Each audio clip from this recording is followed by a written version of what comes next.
Funny enough, actually, I mean, that's sort of how I started.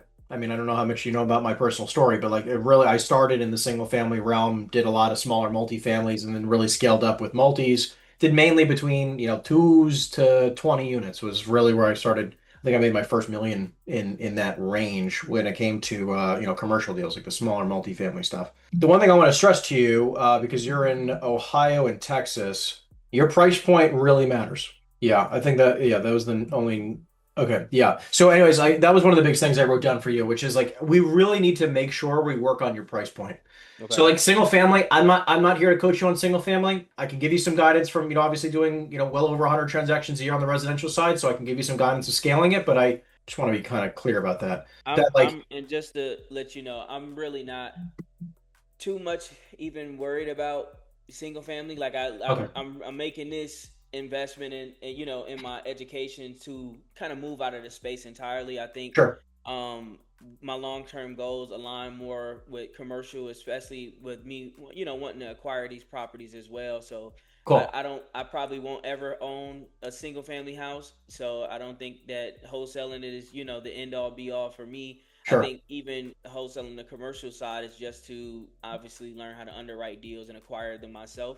And if Yeah. I can wholesale the ones that doesn't make sense for me, then why not do that? So Sure. Yeah, no, no, makes sense. My goal realistically is like, look, I want to try to what's your average fee size? If I understand sales price point, but like what's your average fee?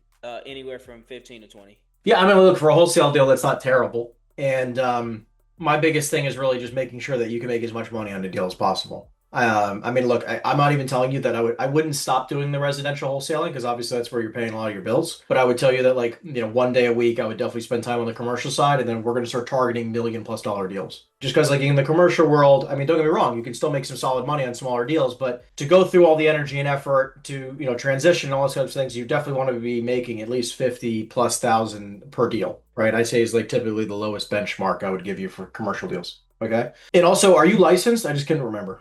No, I'm not. Okay, got it. Okay.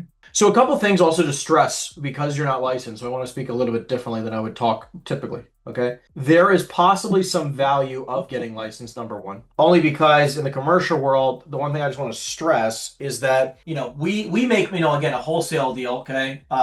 Wholesale money comes from the delta between what a seller wants, right, price wise, and B, what a buyer willing to pay, right? And then this delta is where you make your money. The problem is that in commercial, right, it's, this philosophy is the same, obviously, because wholesaling is wholesaling. The problem is that in commercial, the percent ratio is much smaller. It might, obviously, numbers wise, is still decent, but I want to be careful. I want you to be careful about how you think about this, though, because in Resi, okay, let's do this, right? So up top, we're going to do Resi. So like Resi up top here and commercial down here. In Resi, your average fee again on a $150,000 deal is $20,000. So percentage wise to the price point is, 10, 12, 15%. Now, when you're doing a 300K deal and you're only making 15 grand, it's only 5%. The problem though, when you're wholesaling commercial is that you almost have to double close 100% of the time. You have a lot more cost. So like if you are anything below 10%, right? And again, maybe 8, maybe for the right deal, but typically 10%, it almost doesn't make sense to wholesale it because I'm saying, and by the way, I think about this from the lens of also being a broker, right? Because I'm like, okay, I'm a broker. I can just take 6%, pay next to no fees, and call it a day, Right. right? No risk. I don't need to put up a deposit. A lot more complicated. Like, think about it. Like, what's an average deposit you put up on the residential side? I never put up a deposit. I mean, that's pretty dope. I always negotiate it where the buyer puts up the deposits. So how I structure all my deals, even the smaller multifamily deals, is Yeah, either I'll do it in a draw. So I'll have like an initial, like, let's say $1,000 put on there, and then the remainder after a due diligence period, or all of it after a due diligence period. sure. I find my buyer within that due diligence period. They put up the earnest money. We go to title. So I just want to be clear though. So in commercial, that's never going to happen. In commercial, they're going to ask for a deposit right away. You're going to put down a deposit is basically the second a PSA, like as soon as you get out of, like as soon as you get into contract, they're going to ask for a deposit. And most of the time, I mean, even on $1 million deal, you're looking at 10, 20, $30,000. And even having your buyer put up a deposit doesn't mean you have a deposit put up. So it's going to be very different. So just keep that in mind. Definitely not as simple as a process. So I want to stress to you the reason why I like having a broker's license, because the cool thing about it is, like, to me, it's almost like wholesaling on easy mode. Where, like, I find a buyer, I find a seller, I protect my compensation, and I just get paid the difference anyways, but it's as a commission check, and it's the same thing to me. Now, again, I probably wholesale traditional wholesaling, like double closing, on about a dozen deals a year. But every single instance, there's going to be some nuances that you just have to be careful about. I put up lots of deposits every like, basically, even like right now, I have like $250,000 worth of deposits out just on wholesale deals. That's not even including the 450 on actual deals right now that I'm trying to buy. This is just money out all the time. So just be careful that, like, again, in the commercial world, it's a little bit nuanced. There's obviously much larger payoffs, substantially larger payoffs, but there's a lot more nuance you just have to be careful about. Which is why I stress that, like, hey, like, maybe getting a license is, might be something lucrative for you. Just because, like, what we found, like, in this situation, like, again, 10% spread, 8% spread, 6% spread, there's a lot of deals that are between 1% and 6%, like a lot of deals. Like, again, call it 98% of our deals are in this spread range. And then 2% of the deals that we find, or call it 95.5, 98.2, whatever you want, but a smaller percentage, obviously, are in this range or more. So it allows us to capture all of these deals when a wholesaler wouldn't know what to do with these. So, like, I can be nimble. Like, I have a mobile home park where, like, again, I negotiated a deal. Seller wanted to net 1.7 and I'm at 175. And instead of taking a 3%, like our double closing, right, and then losing a point to the double closing fees plus my closing costs and everything else, and maybe making 15 grand, I took it as a broker commission and I'm making 50. So it's just like these, like, small nuances I want you to be careful about. And there's also, I mean, look, there's a lot of money just in the small multi realm that can play a role. And obviously, when you find really, because the deals just have to be so lucrative for you to make a large wholesale fee. So I just want to be very clear. So, like, whatever which way you want to do it, I'm gonna hold your hand through it and make sure that these get across the finish line. But, like, deposits are going to be obviously a little bit more difficult. Like, a lot of these little things are going to have to, are going to play their role. And obviously, if they're lucrative, keep in mind that, like, what I've done in the past is, like, if the deal's really, really good and we split things 50-50, I'll put up money, right? So just keep in mind that, like, I'm open to doing that, but we do it together 50-50, minus the payback and interest, right? Like, on the money that I put out. But I like to make it lucrative for everybody. We're like, but again, we do that when the deals are really lucrative. Like, if we're gonna make 3, 4, 5, 600 grand on $1 million deal, we do that. I'll put up 25,000, $50,000 as a deposit all day long. Make sure it's protected. We use my attorney. Like, I always use attorneys just to make sure we're all protected. But, like, this way, again, if whatever I can do to try to support you, I'm here for it. Obviously, Yeah, I'll take the deal myself too. and I know, like, the few. I mean, it's only been like a handful, right? So granted, I'm not coming from your same lens, but the Yeah. few that I did have, how I structured them is, like, we had, because I think they wanted one of the deals. It was a 30 unit in Cincinnati. Price point was 3.5, and Okay. we had it at 12,000 on a EMD, and two of it goes down as soon as it hits title, and then so I guess it was in a draw, and then the 10 remaining was after a due diligence period. I The due understand. diligence period was for like a 30-day due diligence or whatever. So But I'm saying, who put up the 12? buyer put up to 12. So What? so Okay. the two never even went up until due diligence is basically until the due diligence is until it goes to title. I So understand. that's how I did it. But I mean, obviously, I'm not saying that that's the right thing or the No, I mean, wrong like, thing. look, I mean, I'm not saying it's wrong. I'm saying kudos to you for even negotiating that, because that's not the majority, Right, right? exactly. And what I'm hearing here is, like, okay, that's not gonna be It every just won't be deal. the case every time. Right, exactly. Like, even like the other one, I negotiated none down. It was zero down, and then I think it was like a 20K down refundable after completion of due diligence, and it was a 30-day due diligence as well. So, I've only even tried to structure those deals based on what I've learned how to do it in residential. So, I understand. Yeah, I mean, look, again, you're not wrong for doing it that way. Continue to push that. All I'm telling you is that with larger deals, the majority of you, as you go throughout your career, you're going to realize that a lot, especially for larger deals, they're going to ask for substantial deposits, right? And they're going to ask for a little bit more, like, restrictive types of terms, right? So you just need to be prepared. That's all. Okay. Yeah, right? The yeah, more you can absolutely. continue doing what you're doing, I mean, I love it. That's fine. Yeah, and I wish I had you like like maybe what 2 3 weeks ago. I had to cancel. I had a 62 unit portfolio in Cincinnati under contract. It was a seller finance deal. I had a buyer for it, but his partner wanted it, and then the other partner didn't, and so there was kind of like a discrepancy in the middle. They wanted I had to renegotiate it, but seller wasn't budging on a deal. But anyways, had I had more knowledge and expertise, I probably could have figured out a different way to work the deal. But it was essentially we was under a 30-day due diligence and Yep, zero out of pocket day one. Only in and then but it's a hard non-refundable after completion of the due diligence. So I get it. that's how I structured that one. But I'm saying, who's putting up the deposit? Just the buyer? Yeah, just the buyer. So once They know and again, you're doing assignments or double closing. assignments. Okay, got it. Okay, I mean that makes more sense because when you're doing assignments, it's slightly different. Right, right. Yeah, it was just a straight out assignment, and Got I it. and I had the buyers that I find like I always ask them like if whatever if I bring you this deal and the numbers make sense, do you care what I make, like so.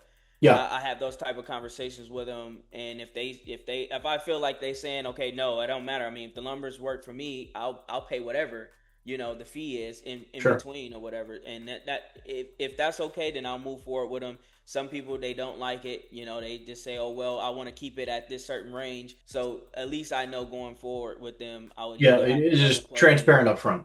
Right, exactly, just Yeah. transparency. So let's talk about building a buyer's list real quick. So building a buyer's list, there's two different types of lists, right? Like you have a VIP and then you just have your regular buyer's list. A couple of things. A VIP is just somebody who owns like two plus properties. Okay. They buy Hmm. two plus properties per year. They own two plus properties. They buy two plus properties per year. I mean, like that's really the simplest aspect. And then the last piece of it, I always like to say they've bought in the last 2 years at least 1 to 2 deals, right? They own 1 to 2 properties. They buy 1 to 2 properties per year, and then they have bought at least two properties in the last 1 to 2 years. That's a VIP, right? Because that's to me is an active buyer, right? Very active in the marketplace. I want to do a lot of business with this person. Okay. The buyer list obviously is just everyone else that doesn't meet this criteria. And the only other thing to stress here is how you communicate now with those people, right? You have VIPs and you have your regular buyers list. For VIPs, you always do it one to one. Okay. You always call them up. You always, everything's over the phone. You're not going to just send them an email and hope and pray. You're not going to send them a text, whatever, right? I'm always just going to give them a call, say, hey, Bob, Tenry, how you doing? Hope life's treating you well. Yada yada. Right, you're gonna build a deep relationship with these people. They know who you are, and you're gonna call them up on the phone. Everything's a pitch, always one to one. And then buyers list. Everything is blasting. This is where you blast it. Okay, this is email blast. Right, this is text. Right, email blast, text, whatever. You're gonna blast it out, and you're gonna get inbound calls. Very different to how you treat these types of people, obviously. Right, you get this one's outbound only, and this one's inbound only. All right, let's continue. So now, to build the list specifically, now that you understand like how to label them, like how to communicate with them, the way you're going to find them is that you're going to find your property and you're going to do a radius around the property. You're going to go out. There's not an exact science, but I would tell you again, you could start with 1 mile. You can go up to 50 miles, depending on how rural the area is. Okay. Hmm.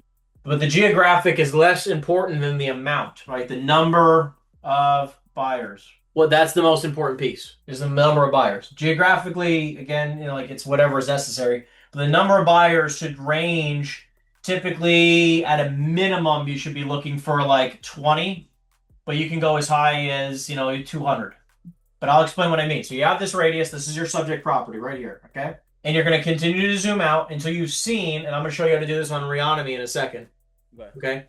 But all you're going to do is you're going to do a radius search to find 20 to 200 people who have bought in the last 2 years. Similar type of asset, just so we know exactly what's going on. So I'm just going to show you in Reonomy exactly how to do that real quick. It's a very simple process. So you're in Reonomy. You want to give me a property address you have? Anyone works. It doesn't even matter if you just closed on it or not. But it definitely needs to be a commercial property. You could do 335 Work Road, so WERK. Yep, there you go, right there, Cincinnati. Okay. For some reason, is it 3335? It could be. Single family? That's right. I'll zoom out. Okay. Doesn't really matter. Right. So you find a property. Okay. You figured out your property. I mean, again, let's just pretend it's this Target over here. Hmm. Okay, let's say it's this shopping center, this whole entire plaza. Let's say this is your property. Okay? So if this was your property, and again, I'm just using this for location, but we're gonna pretend like this is a multifamily deal. Okay? Doesn't really matter. All you're gonna do is that you're gonna then zoom out. So you have your radius search around this property, and then you're gonna go to search this area. It's gonna show you every property in this area. Let's pretend like this is multifamily because that's your niche, right? We're gonna do multifamily. So, anyways, you got your multifamily. Okay.